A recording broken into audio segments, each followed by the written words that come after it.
नमस्कार। हमारा यह व्याख्यान जिस विषय पर केंद्रित होगा वह है मूल रस की मीमांसा। और इस व्याख्यान में हम मुख्य रूप से मूल रस की अवधारणा पर विचार करेंगे और आचार्यों ने किन किन रसों को मूल रस माना है उन मूल रसों पर विचार करेंगे।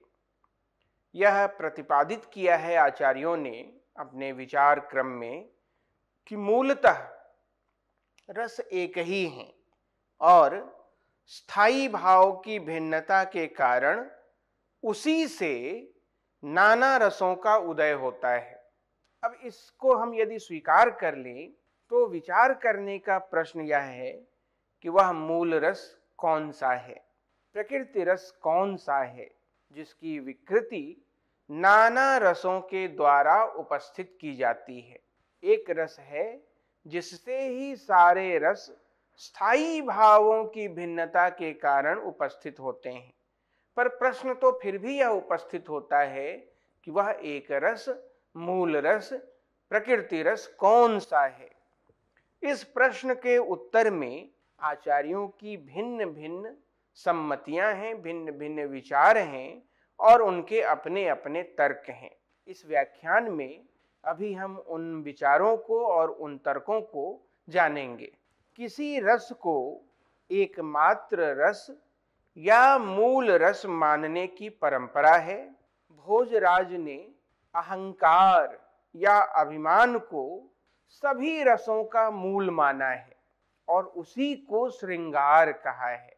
अहंकार या अभिमान सभी रसों के मूल हैं और वह श्रृंगार है। उसी से भोजराज ने सभी रसों की उत्पत्ति मानी है और उसी को एक रस, मूल रस माना है। अग्नि पुराण में भी अभिमान से रति और रति से श्रृंगार माना गया है और श्रृंगार से ही अन्य रसों का प्रकट होना स्वीकार कर लिया गया है। इसका अभिप्राय यह हुआ कि भोजराज और अग्नि पुराणकार की दृष्टि इस विषय में एक है। कविराज विश्वनाथ साहित्य दर्पण के रचयिता, उनके प्रपितामह, उनका नाम था श्री नारायण, उन्होंने इन सब से भिन्न एक विचार प्रस्तुत किया और कहा कि जिस एक रस को हमें मूल रस की मान्यता देनी चाहिए, मूल रस स्वीकार करना चाहिए, वह होगा अद्भुत रस।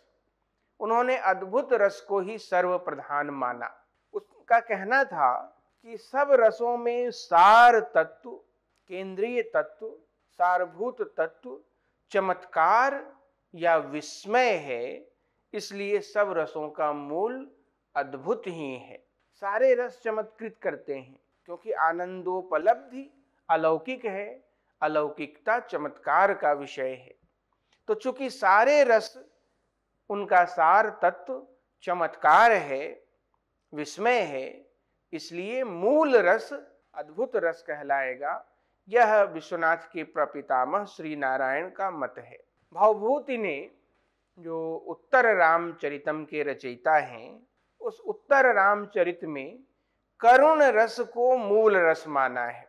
जिस प्रकार उन्होंने कहा है एको रसः करुण एव, एक ही रस है और वह है करुणा। उनका यह कहना है कि जिस प्रकार अद्भुत या करुण को सर्वव्यापी या मूल कहा गया इन तीनों आचार्यों के यहाँ, उसी प्रकार वीर रस को भी तो कहा जा सकता है। प्रत्येक रस की अनुभूति में उत्साह नामक जो अंश है, वह किसी भी रस की उपलब्धि हो वहां उसका अंश तो जरूर रहता है, पर किसी भाव का वेग, उत्साह नहीं है। आनंदात्मक अनुभूति होने के कारण विषादमय स्थिति का साहस वीरत्व के नाम से अभिहित नहीं हो सकता। अब देखिए, इसका समझने के लिए उदाहरण दिया गया कि जो लोग विरहिणी गोपिकाओं को यह कहते हैं कि उनमें अपार दुख सहने का साहस था, विरह में जल रही थी पर सब सहन कर रही थी, तो यह तो साहस का परिचायक हुआ। तो स्पष्ट किया आचार्यों ने कि जो विरहनी गोपिकाओं को दुख सहने के साहस या उत्साह के कारण वीर मान ले बैठे हैं, यह कह रहे हैं कि यह गोपियों की वीरता है, उनकी दृष्टि निश्चय ही अशास्त्रीय है। वहां वह वीरता का भाव नहीं है, वहां वीरता वेग में उत्साह नहीं है। महाकवि भवभूति की चर्चा की अभी हमने, इसलिए भवभूति इन सारे रसों से भिन्न करुण रस को ही प्रधान मानते हैं और उनकी सम्मति है कि करुण रस ही वह मूलभूत रस है जिससे सभी रस आकर जुड़ जाते हैं। इस मत का प्रतिपादन उन्होंने अपने उत्तर रामचरित नाटक के इस बहुत ही प्रसिद्ध पद में किया है, जिसकी चर्चा अभी मैं कर रहा था। वह पूरा अंश इस प्रकार है। एको रसः करुण एव निमित्त भेदाद भिन्नः पृथक पृथक विवाश्रयते विवर्तान आवर्त बुद्ध बुद्ध तरंगमयान विकारान अभ्यो यथा सलिलमेव तु तत्समग्रम। अभिप्राय यह है, भवभूति यह कहना चाह रहे हैं कि मुख्य रस तो एक ही है और वह है करुण। वह निमित्त की भिन्नता से, कारणों की भिन्नता से भिन्न भिन्न प्रकृति को प्राप्त होता है। जैसा कारण उपस्थित होता है वह मूल रस ही अलग अलग स्वरूप में प्रकट होता है। करुण ही स्थायी भावों की भिन्नता के कारण श्रृंगार आदि रसों के रूप में अवतीर्ण होता है। इस विषय में उसकी तुलना जल से की जा सकती है। जब हवा के झोंके आते हैं तो हवा के झोंकों के अंतर के कारण वही जल कभी लहर में बदल जाता है, आवर्त बन जाता है, कभी बुलबुले उठने लगते हैं उसमें, और कभी वही जल उत्ताल तरंगों के स्वरूप में दिखाई पड़ता है। पर वो लहरियां हों, बुलबुले हों, उत्ताल तरंगे हों, सब जल ही तो है, किंतु कारण बदलते जाने से उनका स्वरूप बदलता गया है। कारण यदि लहर उत्पन्न करने योग्य है तो वहां जल में लहर उत्पन्न हुआ। कारण यदि बुलबुला उत्पन्न करने योग्य है तो वहां बुदबुद उत्पन्न हुआ। और कारण यदि उत्ताल तरंगे, ज्वार भाटा उत्पन्न करने के योग्य है तो वहां ऐसी उत्ताल तरंगे उत्पन्न हुई। पर कारण भेद से उनका स्वरूप तो बदल गया, पर वे हैं जल ही। वे ही निमित्त के कारण भेद से विभिन्न आकारों में आ जाता है। यही स्थिति भवभूति कहते हैं कि करुण की भी है। निमित्त भेद से एको रसः करुण एव निमित्त भेदाद भिन्नः। निमित्त के भेद से वह जो एक ही रस है, करुण रस, वही अलग अलग स्वरूप में अभिव्यक्त होता है। करुण रस में हम जानते हैं, हम इसकी चर्चा कर चुके हैं रस सामग्री के अंतर्गत, कि करुण रस में शोक नामक स्थायी भाव होता है। अब शोक क्या है, तो अपने किसी प्रियजन की मृत्यु से जो शोक उत्पन्न होता है वही इस रस का स्थायी भाव है। किसी प्रियजन की मृत्यु से उत्पन्न शोक ही इस रस का स्थायी भाव है। अब इसका परिणाम क्या होता है? इसका परिणाम यह होता है कि मृत्यु से हमें आनंद की उपलब्धि होती है। काव्य या नाटक में मृत्यु का वर्णन है, वह शोक उसका स्थायी भाव है, पर उसको पढ़कर या वैसा नाटक देखकर भी हम आनंदित तो होते हैं। यदि आनंदित नहीं होते तो हम पढ़ना छोड़ देते या नाटक बीच में ही छोड़कर बाहर निकल जाते, पर हम ऐसा नहीं करते। वहां मृत्यु का वर्णन है, मृत्यु का दृश्य है, तो भी हमारी आनंदोपलब्धि का ही वह कारण बनता है। इसी प्रसंग में यह कहा गया कि मृत्यु से आनंद की उत्पत्ति वह व्यावहारिक दृष्टि से तो अनुचित है। लौकिक जीवन में ऐसा नहीं होता कि आपके सम्मुख किसी की मृत्यु हो जाए और आप आनंदित हो, तो व्यावहारिक दृष्टि से तो वह अनुचित है।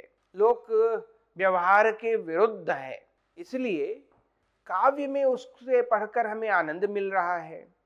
पर लौकिक जीवन में जो जीवन हम जी रहे हैं उसमें ऐसा नहीं हो रहा।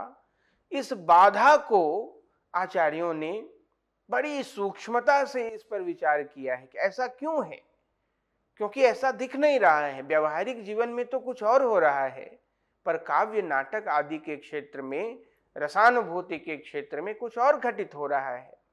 तो अतिरिक्त सावधानी के साथ आचार्यों ने इस विषय पर विचार किया है, बड़ी सूक्ष्मता से छानबीन की है और फिर जो निष्कर्ष निकाला है, तो आचार्यों का कथन है कि शोक में दुखाभिव्यंजना की शक्ति तभी तक है जब तक वह लौकिक विषयों के साथ संबद्ध रहता है।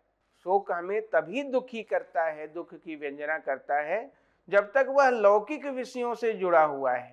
पर काव्य या नाटक में प्रदर्शित होते ही शोक अलौकिक वस्तु की विभावना करने लगता है और तब उससे आनंद की ही प्राप्ति होती है, तब उससे दुख का उदय नहीं होता। भक्ति रसामृत सिंधु में कहा, अलौकिक विभावत्वम नीतेभ्यो रति लीलया सदुक्त्या च सुखम तेभ्यः स्यात् शुभव्यक्तमिति स्थिति। यही हमने चर्चा भी की है पहले। लौकिक जीवन की अनुभूति प्रत्यक्ष अनुभूति में और काव्यानुभूति या रसानुभूति में जो अंतर है उसी का संकेत है। अब इस प्रसंग में विचार करने पर ज्ञात होता है कि जो करुण रसात्मक नाटक है, ऐसा नाटक जिसमें करुण रस ही प्रधान है, जैसे स्वयं उत्तर रामचरित, तो करुण रसात्मक नाटक के देखने का आग्रह भी इसलिए होता है कि वे आनंददायक होते हैं। यदि उससे दुख मिलता, आनंद की अनुभूति नहीं होती, तो दर्शक ऐसा नाटक नहीं देखेंगे। दुख की प्रतीति होने पर उनके पास कोई भी नहीं फटकता। दुख की निवृत्ति के लिए प्रवृत्ति होती है, दुख की प्राप्ति के लिए नहीं। हम नाटक देखने जाते हैं दुख से छुटकारा पाने के लिए और दुखी होने के लिए नहीं। तो ऐसा नाटक जिसमें करुण रस है, वह देखने भी हम इसीलिए जाते हैं कि अंततः उससे भी आनंदोपलब्धि ही होती है। सीता वनवास, सत्य हरिश्चंद्र नाटक को याद करिए तो सत्य हरिश्चंद्र के करुण प्रसंग, दृश्य, इन सबसे संबलित नाटकों का अभिनय उसी प्रकार आकर्षक होता है जैसे मिलन प्रधान नाटकों का आंसुओं का गिरना, रोमांच हो उठना, चित्त के द्रवीभूत होने से ही तो होता है। यह आनंद के अभिव्यंजक चिन्ह है, शोक के नहीं। कहा गया, करुणादावपि रसे जायते यत परम सुखम सचेत साम अनुभव प्रमाणम तत्र केवलम। दुख होने पर सहानुभूति का उदय सुख होने वाली घटनाओं की अपेक्षा अधिक होता है। यदि आप कौन बनेगा करोड़पति में 10 करोड़ रुपया जीत जाएं, तो आपके इस सुख से सुखी होने वाले बहुत कम होंगे। यह आपका सुख होगा, आपके आनंद का कारण होगा। पर उस 10 करोड़ रुपया को आप लेकर आ रहे हों और रास्ते में किसी घटना के वश वह 10 करोड़ रुपया आपसे छीन लिया जाए, चोरी हो जाए, नष्ट हो जाए, तो यह जो दुख उत्पन्न होगा, इससे बहुत सारे लोग दुखी होंगे। इस कारण कहा गया कि दुख होने पर सहानुभूति का उदय सुख होने वाली घटनाओं की अपेक्षा अधिक होता है। दुख में दुखी होना समचित्तता तथा सहानुभूति का प्रकट चिन्ह होता है। सहानुभूति यह दुख में दुखी होने का परिचायक है। फलतः करुण का आकर्षण विश्वव्यापी है। करुण की व्याप्ति बहुत अधिक है, इसलिए भवभूति के द्वारा करुण के आदि रस मानने के तर्क को आचार्यों ने उचित माना है। आधुनिक काल में भी कवि पंत ने लिखा कि वियोगी होगा पहला कवि, आह से उपजा होगा गान, उमर कर आंखों से चुपचाप, बही होगी कविता अनजान। वियोगी होगा पहला कवि, वह कौन होगा जिसके मुख से पहली बार कविता की धारा वेगवती होकर फूटी होगी। जरूर वह वियोगी होगा, कारुणिक होगा, करुणार्द्र होगा, ऐसा कोई करुण प्रसंग उपस्थित हुआ होगा। भोजराज यह मानते हैं कि जो मूल रस है वह करुण नहीं और कोई नहीं, श्रृंगार है। अभी जब अलग अलग रसों की हम आगे चर्चा करेंगे तो श्रृंगार के बारे में थोड़ा विस्तार से जानेंगे, पर अभी भोजराज के मत को, भोजराज की धारणा को जानना है। भोजराज के अनुसार मूल रस श्रृंगार है। भोजराज 12वीं सदी के हुए हैं और श्रृंगार रस को मूल प्रकृति रस मानने के पक्षपाती हैं। उनका ग्रंथ है श्रृंगार प्रकाश, नाम में ही श्रृंगार है, चूंकि वो श्रृंगार रस को प्रधान मानते हैं। बहुत भारी ग्रंथ है, विपुलकाय है, प्रौढ़ भी है। इसका परवर्ती आचार्यों ने बहुत उल्लेख किया है। इस पूरे ग्रंथ का प्रतिपादन उन्होंने इसी अवधारणा को सामने रखने के लिए की है कि मूल रस श्रृंगार है। उनका स्पष्ट कथन है, श्रृंगार वीर करुणाद्भुत, रौद्र हास्य विभत्स वत्सल भयानक शांत मामनः, आमना शुर्दश रसान शुधियो, वयम तु श्रृंगारमेव रसनाद रसमाम नामः। उनकी जो श्रृंगार कल्पना है उसे परवर्ती आचार्यों ने विलक्षण कहा है, विशिष्ट कहा है, इसलिए कि भोजराज श्रृंगार को मूलतः अभिमान रूप मानते हैं और इसे अन्य रसों के भीतर प्राण रूप से प्रतिष्ठित स्वीकार करते हैं।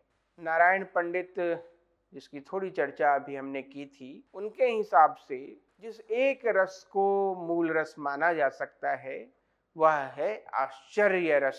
साहित्य दर्पण के का जो पाठ उपलब्ध है, उस साहित्य दर्पण के पाठ से यह पता चलता है कि विश्वनाथ कविराज के पूर्वज प्रपितामह नारायण पंडित थे और वो साहित्य समीक्षक थे, जिन्हें आज की भाषा में आलोचक कहा जाता है। उन्होंने आश्चर्य रस को ही मूल रस, आदि रस माना है और उनका कथन है कि प्रत्येक रस में विस्मय की ही भावना सर्वप्रधान रहती है।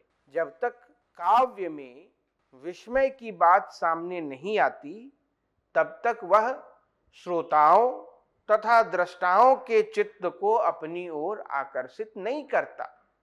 यह विस्मय तत्व है जिसके होने से श्रोता या दर्शक उस काव्य या नाटक की ओर आकृष्ट होते हैं। अंतर यह बताया उन्होंने कि जो सामान्य बातें हैं, जो विशिष्ट नहीं है, विलक्षण नहीं है, उन बातों से श्रोताओं का न तो मनोरंजन होता है और न उनके हृदय का अनुरंजन होता है।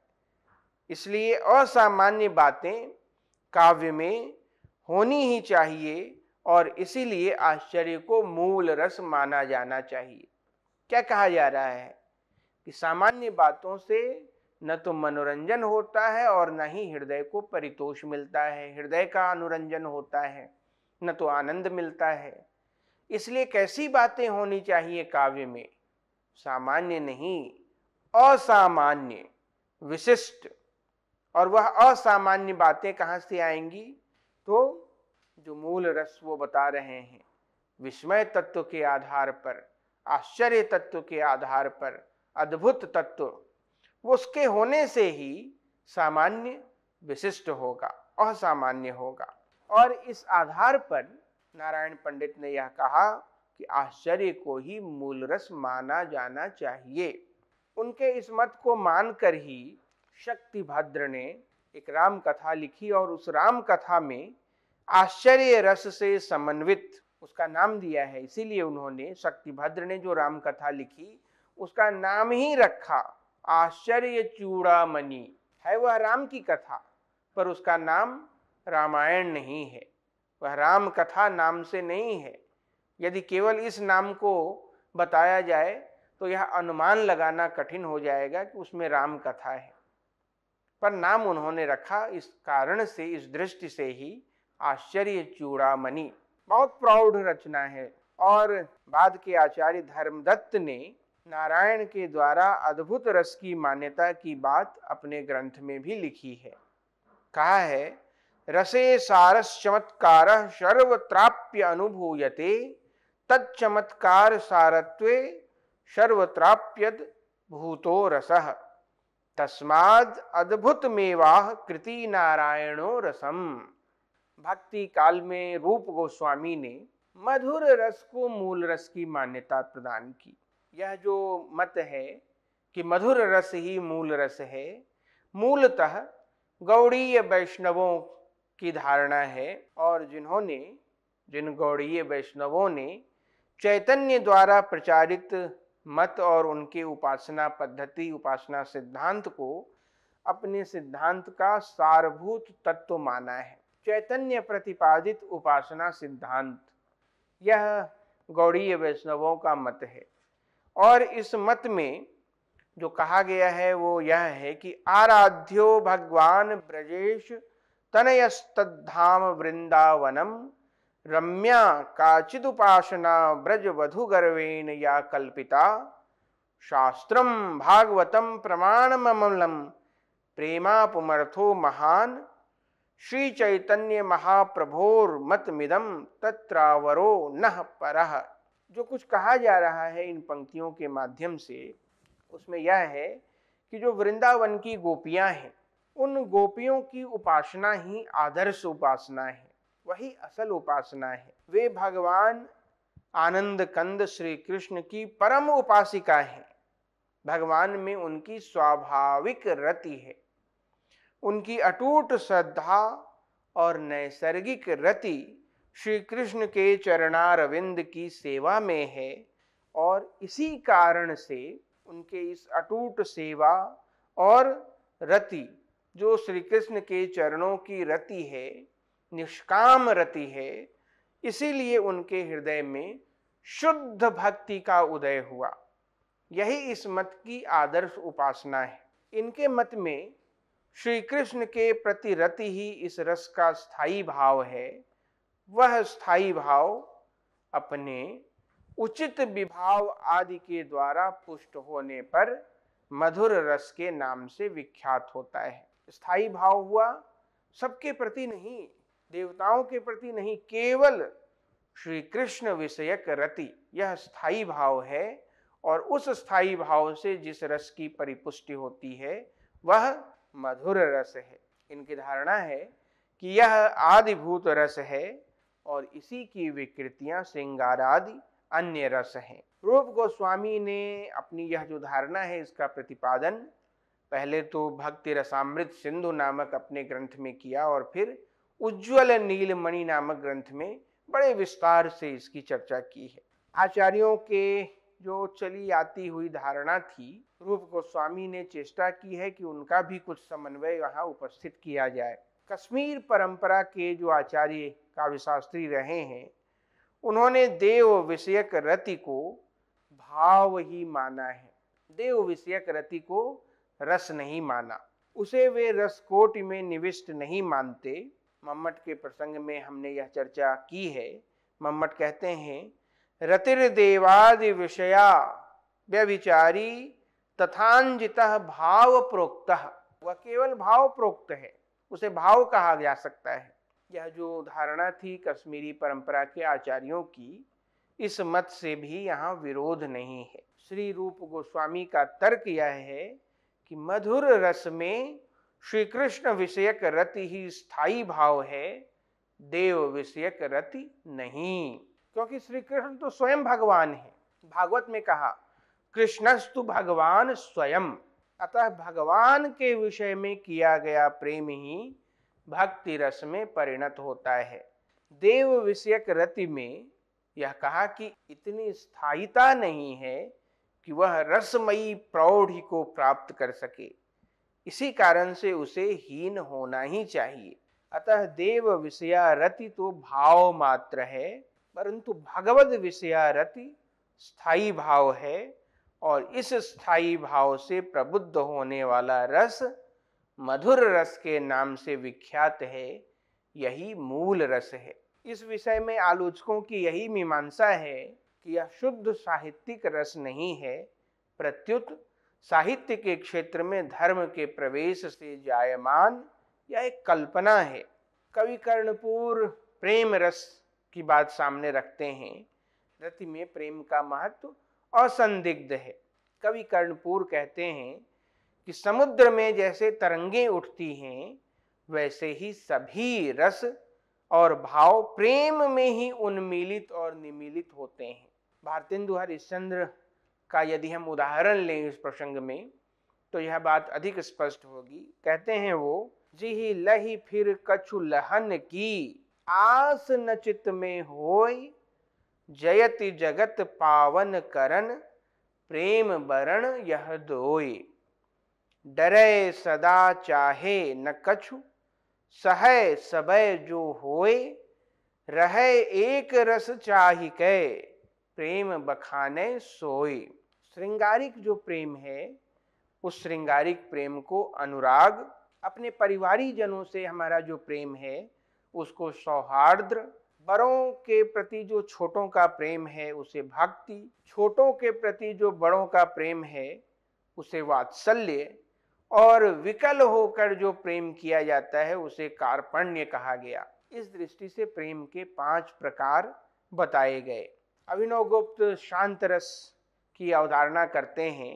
कश्मीर के आलोचकों की सम्मति में शांत रस ही आदि रस है, और अभिनवगुप्त उन आचार्यों के प्रतिनिधि हैं। इस मत का तर्क है कि रस आनंद रूप होता है। श्रृंगारादि रसों में यह आनंद रति आदिकों के द्वारा व्यवच्छिन्न होता है, अर्थात रति उसके आनंद के रूप को अपनी प्रभुता से एक प्रकार व्यावृत कर लेती है, जिससे आनंद की विशुद्धि जाती रहती है और वह अपने मूल रूप से हटकर विकृत दशा को प्राप्त कर लेता है। प्रकृति दशा में रस विशुद्ध आनंद रूप रहता है, और यह दशा शांत रस में ही संभावित है।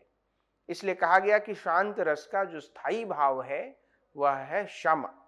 जब चित्त संसार के जागतिक प्रपंचों से हटकर शुद्ध सत्व में प्रतिष्ठित हो जाता है, तभी शांति का उदय होता है। तब चित्त को विकृत करने के लिए न किसी सजातीय वृत्ति का उदय होता है और न ही विजातीय वृत्ति का। वह शांत रहता है। चित्त अपने विशुद्ध सात्विक रूप में सर्वदा विद्यमान रहता है और तभी शांत रस होता है। बाह्य वस्तु, बाहरी वस्तु के आने पर जब यह चित्त उसके आकार को ग्रहण कर लेता है, तब उसमें तदाकार वृत्ति का उदय होता है और चित्त अपने स्वाभाविक साम्य दशा से हटकर वैषम्य दशा को अग्रसर होता है। इसी दशा में श्रृंगारादि रसों की उत्पत्ति होती है। इस तरह से अभिनवगुप्त का निष्कर्ष है कि मूल शांत रस है और अन्य रस उसकी विकृतियां हैं। चूंकि अभिनवगुप्त शैव दर्शन से संबंधित थे, तो प्रत्यभिज्ञावादी शैव दार्शनिकों का भी यही मानना है। वे हृदय की उपमा एक अष्टदल कमल से देते हैं। कमल में 8 पंखुड़ियां हैं, 8 दल हैं और बीच में होती है कर्णिका।